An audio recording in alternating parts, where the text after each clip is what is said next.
নমস্কার, আমি Sanjay. Welcome to my channel. দীর্ঘ 25 বছরের অভিজ্ঞতায় নিয়ে আমি চলে এসেছি আপনাদের বন্ধু হিসাবে। আজকে গাড়ির মাইলেজ ভালো রাখার 5টি সহজ উপায়। Number 1, tyre pressure.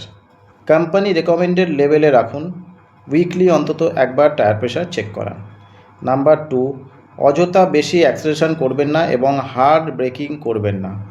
গাড়ি স্পিডে চালিয়ে আমি গিয়ে আচমকা ব্রেক মারলাম, এই জিনিসগুলো করলে আপনার মাইলেজ কমবে। নাম্বার 3, সময় মতো ইঞ্জিন অয়েল চেঞ্জ করান, গাড়িকে সময় মতো সার্ভিস করান। নাম্বার 4, এয়ার ফিল্টার অ্যান্ড অন্যান্য যা ফিল্টার আছে সেগুলোকে টাইমলি চেঞ্জ করান অথবা ক্লিন করান। নাম্বার 5, গাড়িতে অপ্রয়োজনীয় বেশি ওয়েট ক্যারি করবেন না। মনে রাখবেন, ভালো মাইলেজ শুধু গাড়ির ওপর নির্ভর করে না, আপনার ড্রাইভিং স্টাইলের ওপর নির্ভর করে কিছুটা।